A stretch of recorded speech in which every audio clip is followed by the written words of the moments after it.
ഒരു സൂറത്ത് അല്ലാഹു സുബ്ഹാനഹു വ തആല മുഴുവനും ഈ രാവിൻ്റെ മഹത്വത്തിൽ അവതരിപ്പിച്ചതുപോലെ തന്നെ മറ്റൊരു സൂറത്തിൻ്റെ തുടക്കഭാഗം അല്ലാഹു സുബ്ഹാനഹു വ തആല അവതരിപ്പിച്ചത് ഈ രാവിൻ്റെ മഹത്വം മനസ്സിലാക്കാനാണ്.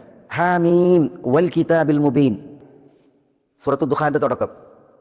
അതിന് അല്ലാഹു സുബ്ഹാനഹു വ തആല വിശുദ്ധ വേദത്തെ കൊണ്ട് സത്യം ചെയ്യുകയാണ്. വൽ കിതാബിൽ മുബീൻ എന്നിട്ട് അല്ലാഹു പറയുന്നത് ഇന്നാ അൻസൽനാഹു ഫീ ലൈലത്തിൻ മുബാറക, ഈ വിശുദ്ധ ഖുർആനെ നാം അവതരിപ്പിച്ചു ഫീ ലൈലത്തിൻ മുബാറകത്തിൻ, ബർക്കത്തരുളപ്പെട്ട, നന്മ വർഷിക്കപ്പെട്ട, നന്മ നിശ്ചയിക്കപ്പെട്ട ഒരു രാത്രിയിൽ.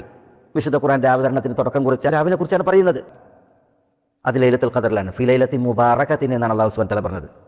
നബി സല്ലല്ലാഹു അലൈഹി വസല്ലം തങ്ങൾ പറഞ്ഞില്ലേ, വാസില ഇബ്നുൽ അസ്ഖറിൽ നിന്ന് ഉദ്ധരിക്കുന്ന ഹദീസിൽ വഉൻസിലൽ ഖുർആനു ഫീ 24 മദത് മിൻ റമദാൻ എന്നാണ്.